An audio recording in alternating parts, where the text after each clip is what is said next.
네, 반갑습니다. 9월 2일 월요일 아침 시간입니다. 자, 미국 증시가 주말에 기분 좋게 끝났습니다. 다우지수가 사상 최저치죠. 0.5% 상승 마감했고요. 나스닥도 장중에 살짝 밀리긴 했습니다만 후반부에 치고 올라가면서 1.13%, 반도체 종목군들의 반등이 진행이 되면서 이제 필라델피아 반도체 지수도 상승하는 모습 나타났고요. 전체적으로 뭐 분위기는 좋았던 것 같습니다. S&P 500도 1% 정도 상승했고요. 자, 이 분위기는 일단 기분이 조금 더 좋을 수밖에 없는 게, 자, 9월 2일, 오늘은 미국이 휴장입니다. 노동절이거든요. 그래서 휴장이 들어가기 때문에, 미국이 휴장이 들어갈 때 주말에 상승하게 되면, 우리는 화요일까지 이 상승 기운을 그대로 갖고 간다고 했죠. 그래서 주 초반에 반등할 수 있는 어떤 기대치들을 좀 높여줄 수 있는 요소가 아니겠는가 생각해 봅니다. 자, 그런 부분들 같이 체크하면서 넘어가 보도록 하죠. 자, 뉴스 살펴보도록 합니다. 뉴스를 먼저 보시면, 토요일 거 먼저 잠깐 살펴볼게요. 토요일날 뉴스가, 자, 일단 유가 상황 이야기. 네, 공급 증가가 다시 전망된다. 유가가 3% 이상 하락했다. 뭐 이랬다 저랬다 계속 왔다리 갔다 하는데, 이 근처에서 그냥 유지될 것 같죠. 네, 특별한 문제는 없어 보이고 있어서, 유가가 또 내려가게 되면은 어떻게 돼요? 네, 석유화학주들의 반등, 그 다음에 정유주 섹터의 또 하락, 뭐 이런 식으로 연결될 수도 있는데, 지금은 계속 올랐다가 내렸다, 올랐다 내렸다, 주거니 받거니 계속 하고 있는 모습이기 때문에, 그렇게까지 큰 영향은 없을 거로 판단됩니다. 신경 쓸 필요는 없을 것 같아 보이고요. PC 지표, 개인 소비 지출에 대한 이야기가 아주 좋게 나왔죠. 네, 그래서 요게 이제 그 인플레이션의 안정적 흐름을 시사했다. 9월에 금리 인하가 시작될 것이다라는 전망을 강화시켜줬다. 이렇게 됐습니다. 그래서 다우지수는 역대 최고 종가 기록을 새로 썼다라고 되어 있고요. 나스닥도 올랐고요. 다우지수도 올랐다. 되어 있습니다. 전체적으로 좋았죠. 자, PC는 전월 대비 0.2% 상승, 말씀드렸던 대로 그냥 그대로 나왔습니다. 그래서 특별하게 나쁘지 않았던 것 같은 느낌이고요. 이 정도 나왔다라면 이제 괜찮죠. 또 연준이 가장 중요시하는 물가 지표였기 때문에 현재 시점에서 본다라면은 뭐 금리 인하에 대한 가능성을 훨씬 더 높여줄 수 있는 내용이지 않겠나 생각됩니다. 하지만 자, 이런 부분들이 있기 때문에 뭐 금리를 낮추기는 하겠지만 여기서 뭐 B컷 0.5% 이 정도까지 가진 않을 것 같아요. 그러니까 0.25 정도의 무게를 좀 많이 심을 수 있는 그런 내용이 좀 됐다라고 보시면 되겠죠. 네. 자, 그 다음에 B컷에 대한 기대는 낮아졌지만 시장은 안정감 확보에 무게를 뒀다라고 되어 있죠. B컷을 사실 원하는 건 아니거든요. 뭐든지 너무 급전적으로 변하면 안 돼요. 그래서 금리도 급하게 올라가면 문제였지만 급하게 내려가면 또 그것도 문제가 되거든요. 그러니까 지금 현재 시점에서는 B컷에 대한 기대치가 오히려 낮아지는 게 훨씬 더 긍정적이라고 볼 수 있습니다. 그래서 나쁜 소식은 아닌 것 같아 보여요.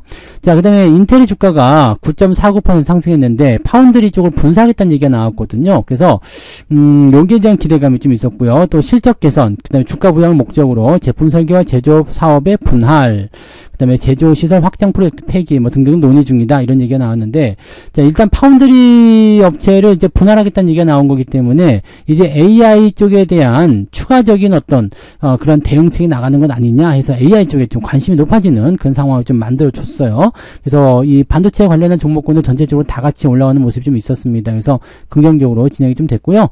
반도체 설계업체 마벨 테크놀로지는 네, 2분기 데이터 센터 매출, 여기 굉장히 주목해야 됩니다. 데이터 센터 매출, 이게 2배 가까이 증가하게 되면서, 실적을 크게 개선시켰고요. 9% 정도 급상승하는 모습이 나타났다. 이런 부분이 되는 거죠. 그래서, 이런 부분들이 일단은 긍정적으로 잡히고 있다라는 것이 우리한테 생각해 볼 만한 내용이 아니겠는가 보여지는 부분이고요. 자, 이렇다면, 뭐 긍정적이지 않을까라고 생각되고, 자, 근데 버핏이 관심을 모았던, 버핏의 투자에 관심 모았던 대형 화장품 유통업체인 올타뷰티는 저조한 실적을 얻으면서 주가가 4%나 떨어졌다. 그래요. 버핏 때문에 화장품주들 많이들 샀었는데 또 그게 또 네, 그냥 끝나가는 것 같은 느낌, 적인 느낌 이런 게 좀 있나요? 네, 아무튼 그렇게 진행이 좀 되네요. 자, 그렇게 됐고요. 네, 엔비디아 반등했고요. 전체적으로 보면 이제 다 올랐다고 되어 있죠. 매그니피센트 7에 속한 종목들 대체적으로 다 올랐기 때문에 긍정적으로 되어 있고요. 애플은 0.34% 밀렸지만 시총 1위 자리는 그대로 지켰다라고 되어 있습니다. 뭐 빅스 지수도 그때 말 많았지만 네, 일단은 뭐 분위기 괜찮죠? 네, 그래서 15를 정도 기록했기 때문에 나쁘지 않고요. 네, 여기 써 있네요. 2일날 네, 노동절을 맞아서 휴장한다라고 되어 있습니다. 긍정적으로 상승 마감이 됐기 때문에 지금 현재 이번 주 증시는 일단 우리 증시에게는 화요일까지 긍정적인 영향이 계속 들어올 수가 있다. 자, 근데 반도체 종목군들이 일단 반등세를 보여줬기 때문에 이 상태로 간다라면 우리가 반도체 쪽에서 삼성전자 하이닉스의 반등을 우리가 노려볼 수가 있을 거고요. 자, 그렇게 된다면 기대감이 조금 생겨날 수 있는 상황이 좀 되지 않겠습니까? 왜냐면 반도체 종목이 시총 상위에 있기 때문에 얘네들이 올라가게 되면 시장도 같이 올라가게 되어 있어요. 그러니까 시장의 상승, 반도체 상승 같이 묶여서 생각하게 되기 때문에 반도체가 내려간다? 시장도 내려가는 겁니다. 그러니까 이번 주 반도체가 반등하게 될 것인가에 대한 부분들은 일단 주 초반에 상승 가능성은 매우 높다라고 우리가 판단해 볼 수 있는 내용이 좀 될 수가 있겠죠. 자, 그 정도로 체크하시면 될 것 같고요. 한국 시장 돈 벌기 어려워서, 네, 인력을 줄인다. 네, 돈 벌기 어렵긴 맞아요. 네, 어려운 거 맞아. 쉽지는 않습니다. 근데 어디 가나 다 쉽지 않은 거 아니에요? 돈 벌기 쉬우면 다 부자 됐죠. 네. 자, 테슬라라든지 전기차 쪽도 반등해줘서 긍정적인 얘기가 좀 나왔습니다. 그래서 긍정적이기도 하고요. 이제 엔비디아 뭐 다들 까고 있는 얘기들 나오던데, 엔비디아는 솔직히 뭐 실적 계속 좋아지고 있고, 저는 엔비디아를 나쁘게 보지 않습니다. 다만, 주가가 높은 수준에 있기 때문에 투자하기에 조금 애매할 뿐이지, 현재 엔비디아의 그런 기업 가치나 사업 전망, 이런 거에 대해서 부정적으로 생각하실 이유가 전혀 없습니다. 네, 엔비디아가 그래서 뭐 회사가 망할 것도 아니고, 그렇다고 독과점 체제가 깨지는 것도 아니고, 매출이 안 나오는 것도 아니고, 실적이 증가하지 않을 것도 아니잖아요. 그러니까 이런 부분을 생각하셔야 됩니다. 근데 이제 단기적인 어떤 포지션의 어떤 변화라든지 또는 단기적으로 주가가 많이 올라갔다. 주가가 올라간 부분에 비해서 실적의 어떤 성장성이 그렇게까지 내 마음에 들지 않는데 가지고 팔아먹는 모습이 나온다는 건데, 글쎄요. 저는 그렇게까지, 네, 물론 이제 엔비디아 주가를 지금 현재 판단해 봤을 때 지금 엔비디아를 사는 것은 조금 애매하겠습니다만, 네. AI라든지 반도체 쪽에 대한 열기는 그렇게 식을 일은 없을 것 같아요. 많이 올라온 게 없기 때문이죠. 엔비디아 빼고는 많이 올라온 게 없잖아요. 네. 그래서 반도체 지수가 일단 2.58% 증가했기 때문에 반도체 관련주들, 뭐 중소형 소부장도 마찬가지겠지만 일단 상승할 수 있는 포인트가 연결될 수 있겠다 보시면 되겠습니다. 토요일날 좋은 뉴스들이 많이 나왔네요. 그죠? 네. 버핏 생일이었나봐요. 네. 94살 생일에 버크셔 주가 최고가. 네. 좋겠다. 94살이요. 와, 94살인데 94세에서도 이렇게 투자를 활발히 하고 있다는 거 보면은 주식 투자는 진짜 괜찮은 것 같긴 합니다. 그죠? 네. 자, 유한양행 코스피 상승률 1위 목표가를 돌파했었다. 유한양행에 대해서 말들 굉장히 많은데, 뭐 가고 있는 동안은 그냥 놔두셔도 상관없습니다. 네, 이 이야기는 이미 이제 좀 지나간 부분들이기 때문에 주가가 많이 상승하는 부분에 따라서 후속타가 얼마큼 나올 것이냐가 중요한 부분이 되겠죠. 그래서 지난번에 한번 흔들릴 때 같은 경우는 제가 뭐 이제 변화에 대한 부분들이 만들어지지 않기 때문에 차트 한번 볼까요? 네, 차트를 한번 볼 수 있잖아. 차트 보면 되죠. 네, 유한양행. 차트 보시면 지난번에 여기 한번 흔들릴 때 있었잖아요. 99,000원, 10만원 넘어가기 전에 여기서 한번 흔들릴 때, 이때는 제가 종목 진단 해드린 거 기억이 나실 거예요. 자, 요 정도 흔들리지만 괜찮다. 왜냐면 이때는 이격이 좁잖아요. 그러니까 더 올라갈 수 있어요. 근데 지금 같은 경우는 애매해졌어요. 자, 그때는 RSI 지표도 괜찮았고요. 그 다음에 외국인 수급도 들어오기 전이었지만 전반적으로 추세가 살아나고 있는 과정에서 이평선 간격이 좁았기 때문에 나쁘지 않았는데 지금은 올라가 버렸잖아요. 그러니까 이격이 커졌죠. 그러면 단기적 조정이 들어올 수밖에 없겠지. 자, 그런 식으로 생각하시면 됩니다. RSI 지표는 과매수, 조정이 들어가게 되면 심리가 가라앉을 수 있는 상황이 만들어진다. 이렇게 되면은 부담되겠죠. 그래서 신고가 나오고 흐름 다 좋은 거 다 좋은데 이 부분에서 투자를 들어가는 것은 부담스럽다는 얘기죠. 그러니까 지금 매수하는 것은 애매하다 이야기죠. 빨간 탁지도 붙었네요. 그러면은 단기적 조정이 들어가야 되는 거고, 이 이후에 주가가 상승하는 부분에 대해서는 주가가 하락한 이후에 지지선을 보고 그 다음에 결정을 지어야 되겠죠. 일단 FDA 승인에 대한 이슈는 이미 반영이 된 거고, 그 상황에서 이어갈 수 있을지 없을지 여부는 지금 현재 시점에서 조정이 일단 나와 봐야지 알 수 있다. 이렇게 판단하시는 게 맞아요. 그래서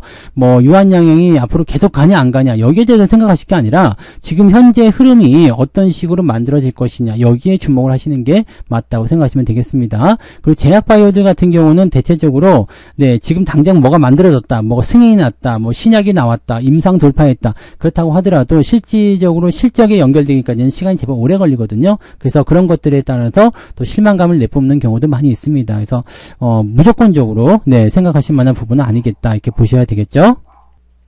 자, 그 다음에 또 한번 볼까요? 네, 토요일날 지표는 뭐 특이사항은 더 없었던 것 같아 보여요. 네. 현대일렉트릭이 스웨덴 첫 진출, 초고압 변압기 수주 잭팟을 터뜨렸다. 늘어나는 전력 수요. 이게 그 반도체 데이터 센터, 그 AI 데이터 센터에 대한 내용들 때문에 생각하시면 될 것 같긴 한데요. 뭐 이래저래 이제 전력 수요는 많이 늘어나게 될 겁니다. 그래서 여기 관련한 종목군들은 높긴 한데, 이 HD 현대 일렉트릭 같은 경우도 주가가 너무 높죠.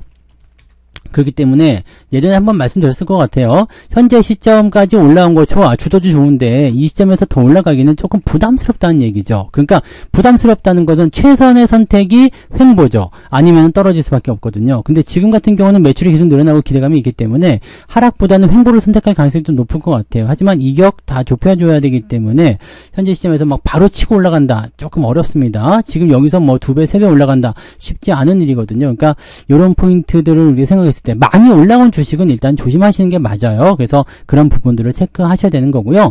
뭐 우리가 그 하이닉스 같은 경우를 볼 때도요. 지금 24만 5천 원 갈 때, 24만 8천 원 이렇게 올라갈 때 말씀드렸잖아요. 이런 부분들까지 올라왔는데 여기서 추가적으로 2배씩 더 올라와서 뭐 50만 원 또는 60만 원 가기 어렵다. 대신에 30만 원 정도까지 한번 갈 수도 있는 포인트가 나올 수도 있다. 근데 그거는 당장 만들어지는 게 아니다. 그래서 제가 내년도 진입할 때까지 20만 원 정도 목표 가격 때 말씀드렸잖아요. 그래서 내년도 목표 가격이 20만 원이었고요.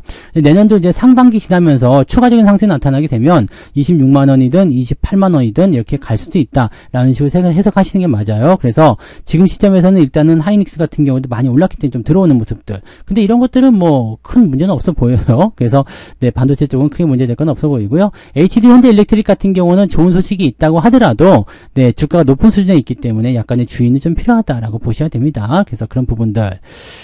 돈 몰리던 시총 1위 어쩌다 이렇게 됐느냐. 에코프로비엠이죠. 일단은 대장주 자리를 내주고 계속 밀리는 형태. 2차전지가 지금 물갈이가 되고 있다는 얘기도 나오고 있습니다. 그래서 지금 계속적으로 주가 떨어지는 형태로 진행되고 있기 때문에 부담이 자꾸 생기는 모습이고요. 에코프로비엠 같은 경우도 차트를 보시면 네, 다 아시겠죠? 네, 뭐 이미 예전부터 말씀을 드렸던 부분이라서 이제는 귀에 좀 딱지가 않지 않았을까 생각되는데요. 이게 58만 원 정도 시점에서 지금 떨어져가지고 무지막지하게 많이 떨어진 상황입니다. 자, 그런 상황이고요. 가장 많이 개인들이 몰려있는 자리가 여기 30만 원 정도인데 그 자리 대비해서도 지금 거의 반토막 정도 수준을 보셔야 되거든요. 그러니까 사실 이렇게 되면은 굉장히 좀 힘든 길이고요. 그 다음에 주가 추이도 계속 우하향 곡선 그려주고 있기 때문에 더 떨어지게 됐을 때는 일단 아래쪽 가장 두꺼운 지지선이 12만 원대인데 요 정도까지도 한번 볼 수 있지 않겠냐라는 생각이 좀 드는 거죠. 근데 그 자리에서도 실적이 계속해서 나빠진다라면 감당할 수가 없죠. 그래서 에코프로든 에코프로 BM이든 간에 네, 이 종목군들의 움직임들은 그렇게 썩 좋은 형태의 모습은 아니다라고 보셔야 됩니다. 에코프로 같은 경우는 지지선이 더 멀리 있기 때문에 더 조심하셔야 될 것 같은 느낌도 있어요. 그래서 이런 부분들 전체적으로 체크하시고 2차전지 관련한 종목군들이 대체적으로 좀 밀리는 형태로 진행되고 있기 때문에 이런 부분들 단순하게 전기차 캐즘뿐만 아닙니다. 주가가 많이 올랐다는 부분도 어느 정도 일조하고 있다라고 보셔야 되는 부분이라서 이렇게 생각해 주셔야 될 것 같습니다. 네. 그런 정도고요. 네, 특이사항은 없죠. 네, 그 다음에 일요일날 걸로 한번 넘어가 볼게요. 네, 일요일 걸로 보시면 특별하게 대단한 뉴스는 없어 보여요. 그죠? 네. 여기 애플 AI 환호일까 실망일까? 애플은 AI 쪽에 계속적으로 얘기가 나왔습니다. 네. 요거는 엔비디아 거고요. 네, 애플의 신제품 공개해가지고요. 애플 인텔리전스가 탑재될 예정이다. 뭐 등등등 얘기인데. 자, 아무튼 뭐 AI 쪽에 빅테크 기업들이 전부 다 투자를 하고 있다는 것만 기억하시면 됩니다. 점점점 AI 시장은 커질 것이다. 라고 보시면 되고요. 자, 미국 대선관 TV 토론회 이달 10일이라고 되어 있으면 다음 주 화요일이에요. 자, 그러면은 해리스 쪽으로 분위기가 길어지면 2차전지 자동차 신재생 이쪽이 주목을 받을 것이고, 그 다음에 트럼프가 되게 되면 네, 방산 조선이 수혜를 볼 것이다라고 되어 있는데, 네, 참 이거 미국 대선에 또 영향을 받는다 이런 것들도 참 네, 그렇다, 그죠? 네, 아무튼 그렇다고만 알고 계세요. 그냥 이게 막 중요하게 나타날 그런 내용들은 아니라고 보시면 됩니다. 네. 코스피 지수는 이제 어떻게 될 것이냐. 2880선, 네, 9월에는 2880까지 올라설 것이다. 즉, 전고점까지 올라갔다는 얘기겠죠? 네, 다시 볼까요? 어디 갔냐? 어디 갔니? 전고점 2896이니까 전고점까지 한번 다 갈 될 것이다. 9월 달에는 그러니까 대체적으로 주가가 오를 것이다라는 전망을 하고 있는 거죠. 네. 그래서 잘 오를 것이다라고 되어 있고요. 무엇 때문에? 지금은 이제 경기 침체 우려감 없어졌죠. 그 다음에 엔캐리 트레이드 없어졌죠. 그 다음에 뭐 엔비디아 실적 발표도 있었지만 이런 것들 다 지나갔기 때문에 이제 특별하지 않을 것이다라고 되어 있고요. 대체적으로 보면 2800을 넘길 것이다라는 전망으로 많이 나오고 있네요. 신한도 2800, 키움도 2800, 뭐 이런 식이고, 대신도 뭐 2700선 돌파를 연휴 전에 진행할 것이다 라고 되어 있습니다. 자, 이번 달에는 밸류업 지수도 발표되어 있기 때문에 대형주 위주의 움직임들이 나오게 되면 지수가 좀 올라갈 가능성이 있겠죠. 그렇게 된다라면 네, 충분히 2800 돌파는 이번 달에 가능해 보이고요. 더 많이 올라갈 수도 있겠죠. 네, 가능성은 더 봐야 되겠습니다만 현재 주가 수준에서 보셨던 것처럼 흐름이 그렇게까지 뭐 나쁘게 형성된다거나 그런 거 아니고요. 아래쪽 지지선이 2700선 근처에서 형성되고 있기 때문에 뭐 2800 이상으로 올라서는 거는 그렇게 어려운 일은 아닐 거다 생각됩니다. 그리고 중요한 거는 여러분들이 2750을 넘어가는 시점부터는 추세가 다시 우상향으로 들어가고 있구나 라는 것을 생각하셔야 됩니다. 전체적인 추세를 그어보시면 2750에서 2800선으로 그어지고 있거든요. 그래서 정상적인 추이로 돌아가려면 2800까지는 일단 가져야 됩니다. 그래서 추세적인 부분들은 긍정적으로 우리가 생각하셔도 괜찮다 보시면 되겠습니다. 네, 뭐 그런 정도인 것 같고요. 그 다음에 특이사항은 없어 보이죠? 네, 특별한 건 없죠. 또 중요한 거 뭐 있을까요? 네. 비슷한 뉴스들이에요. 그죠? 내주에도 횡보하는 박스피. 근데 일단은 뭐 초반에는 좀 올라서지 않겠는가라고 생각됩니다. 그리고 조정 나온다 아닌다 이렇게 생각하는 사람들도 굉장히 많기 때문에 실제로 증권사 전망치를 우리가 다 알기는 좀 어려 보이고요. 외국인과 기관이 던진 삼성전자 하이닉스 주식 4조 원을 개미들이 다 받았다. 개미들한테 떠넘겨진 건지 개미들이 받은 건지는 잘 모르겠는데 네, 그 다음에 바이오에 투심이 몰리고 있다. 요거는 이제 이번 주에 시장이 상승을 한다고 쳤을 때 어떻게 바뀌느냐만 봐보세요. 수급이 또다시 움직일 수도 있습니다. 그래서 한쪽으로 계속 갈 것 같지만 그렇지 않고 움직인다는 것도 기억하시기 바라고요. 이탈리아 환타보다 K 환타가 맛있는 이유. 이건 나도 모르죠. 환타를 안 먹으니까 알고 싶지는 않습니다만 환타가 궁금하신 분들은 이거 기사 검색해서 알아보세요. 네, 저는 별로 관심 없는 거라서. 네, 자 9월달 밸류업 지수 나온다는 거 우리가 알고 있었던 내용이지만 참고하시고요. 조선업계 초호황이라는데 부진한 주가는 왜 그러냐. 말씀드렸죠? 네, 조선업들 왜 그러느냐? 제가 팔아서인 건 아닙니다. 네, 팔아서는 아니에요. 실적도 좋고 다 좋아요. 근데 문제는 주가가 많이 올랐기 때문입니다. 많이 올랐기 때문에 지금 조선업 주가를 또 다시 한번 우리가 또 살펴볼게요. 차트 보시면 자 현대중공업, 네, 주가가 많이 올랐잖아요. 그죠? 많이 올라서 조금 부진할 수밖에 없는 거예요. 그 다음에 한국조선해양 마찬가지예요. 주가 많이 올라서 부진할 수밖에 없어요. 삼성중공업. 네. 많이 올랐어요. 네.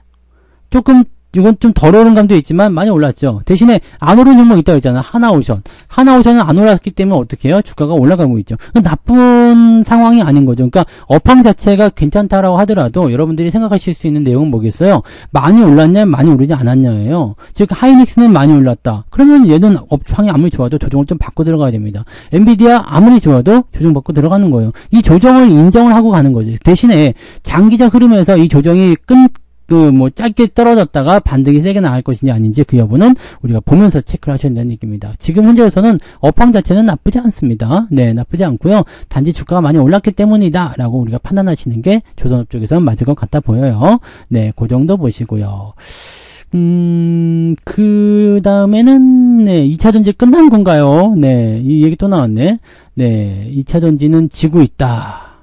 시총 상위 종목들 물갈이 되고 있다. 그러니까 시총 상위에서 밀려나고 있다는 얘기예요. 이렇게 한번 밀려나버리면 주도주에서 뺏겨버리게 되죠. 주도주에서 뺏겨버리게 되면 자리를 다시 찾기가 어려워집니다. 그래서 힘들어진다라고 보시면 되겠습니다. 2차전지는 일단 하지 않으시는 게 맞을 것 같아 보여요. 그죠? 배터리 쪽도 마찬가지고요. 뭐 LG에너지솔루션이나 SDI나 이런 것들 뭐 사려고 하시는 분들도 많이 계시지만 실제적으로는 이쪽에서 실망감이 이제 충분히 가지고 있기 때문에 여기서 주식을 팔아가지고 다른 쪽으로 아마 배터리 쪽 파시는 분들 은 아마 저쪽으로 많이 오실 것 같아요. 바이오 쪽으로 많이 들어가셨지 않을까 생각되고 만약에 바이오가 조정을 받고 반도체가 또 올라간다 그러면 반도체 쪽으로 또 많이 넘어가지 않을까 생각됩니다. 지금 개인들이 많이 샀다는 반도체의 그 4조 원 물량은 공격적으로 사고자 하는 매수가 아니라 밑에다 대는 게 걸려져서 그러니까 외국인이나 기관이 팔아먹은 게 떠넘김을 받게 된 거지 그것이 뭐 외국 개인들이 사고 싶어서 샀다고 저는 생각하지 않아요. 개인들은 아직까지 삼성전자 하이닉스에 대해서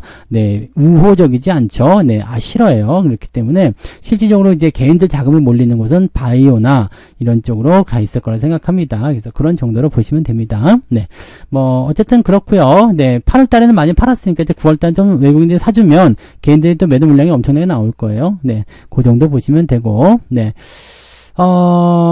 증시가 물갈이되고 있다는 이야기 계속 나오고 있고요. 뭐 특이사항은 없네요. 그죠? 네, 특별한 내용은 아닌 것 같고 한국가스공사에 대해서 뭐 실적이나 가격 인상 뭐 등등 여러 가지를 통해서 신고가 또 나올 거다라는 얘기 나오던데 한국가스공사 요즘 어떻게 됐어요? 그 대왕고래인가 그것 때문에 뭐 실적도 이번에 좀 거시기 해가지고 좋게 나와가지고 그 이후에 좀 계속 오르네요. 네, 조금 부담스러운데 공사 기업들이 이렇게 많이 오르지는 않는데요. 한국전력 같은 경우도 좀 올라가니까 조정을 받잖아요. 네, 지난번에 한번 올라갔다가 조정받을 것 같아서 팔아먹었는데 이번에는 안 팔았는데 조정이 들어왔어요. 그러니까 비슷한 상황이라 좀 보셔야 될 것 같은데 그래서 그래요. 일단은 뭐 그렇다고 보시면 되고 자 이번 주 증시는 2720을 예상한다. 딱 중간에 걸쳐져 있네요. 오를지 내릴지 모르겠다 이런 얘기겠죠. 네, 지난 주말에 종가가 2674포인트니까요. 네, 딱 중간에 걸쳐져 있다라고 보시면 될 것 같네요. 자, 뭐 그런 정도고요. 네, 특이한 거 없네요. 네, 특이사항은 없고 네, 네, 요 정도 보시면 되겠습니다. 네, 별다른 거 없고 경제지표 한 번씩만 살펴볼게요. 경제지표를 보시면은 이번 주 경제지표 이렇게 보시면 자 이번 주에는 이제 제조업 지표죠. 제조업 PMI 지표. 자 일단 예상치는 좋게 나옵니다. 그죠? 이거 화요일에 발표됩니다. 월요일 쉬니까요. 자 그래서 이렇게 제조업 지표 가격 지수는 비슷하고요. 제조업 PMI 구매관리자 지표는 일단 상승. 이러면 좋은 소식입니다. 자 그 다음에 실업수당 네 조금 줄었네요. 고용지표도 좀 좋아진 것 같아요. 실업률이 4.3에서 4.2로 좀 개선될 것으로 나오고 있거든요. 그러다 보니까 비농업 같은 경우도 조금 올라갔고요. 그래서 이렇게 되어 있는 부분이 있고 그 다음에 여기 이 실업수당 청구 건수도 좀 줄어든 거 보니까 고용이 좀 개선되는 것 같은 느낌이 좀 있네요. 그죠? 고용이 좀 개선되면은 B컷은 날아갑니다. 네, B컷은 없어요. 0.5는 없습니다. 그래서 그렇게 보셔야 되는 거고 그 다음에 서비스 PMI 지표 나쁘지 않게 예상되고 있습니다. 네, 특이사항 없어요. 그래서 가장 중요한 거는 이제 이거 실업지표, 네, 금요일날 발표된 실업지표, 그 외에는 특이사항이 없어 보입니다. 그래서 그 정도만 생각하시면 될 것 같고 다음 주에 이제 CPI 지표가 발표가 되죠. 네, 이번 주 금요일날 저거 되는 거 CPI 지표는 다음 주 11일, 그 다음에 12일날 우리가 만기일이고 아직 이건 예상치나 이런 거 나오지 않았습니다. 그래서 이렇게 진행되고 그 다음 주에 FOMC 그래서 계속 이벤트가 있어요. 근데 이벤트가 우리한테 뭐 그렇게 나쁜 이벤트는 아닌 것 같아 보이고 약간은 우호적일 수 있다 이렇게 생각하시는 것도 괜찮을 것 같아 보입니다. 그죠? 자 어쨌든 이번 주 초반부 네, 긍정적으로 마감된 네, 미국 증시의 상황들을 끌고 넘어가면서 좋게 한번 출발해 보셨으면 좋겠습니다. 자, 오늘 일단 기대감을 가지고요. 반도체 반등 생각하면서 대응을 좀 해보시면 좋을 것 같습니다. 자, 오늘은 9시부터 무료 방송이 있기 때문에요. 이따가 아침 9시에, 저녁 9시에도 있고요. 아침 9시에 무료 방송에서 다시 뵙도록 하겠습니다. 오늘 힘차게 한번 출발해 보고요. 9월은 일단 첫 단추를 한번 좋게 잘 꿰보자고요. 자, 9월 모두 화이팅 하시고요. 이따가 뵙겠습니다. 고맙습니다. 본 방송에서 제공되는 모든 정보는 투자 판단의 참고 자료이며 투자의 최종 책임은 본 방송을 이용하는 본인에게 있습니다.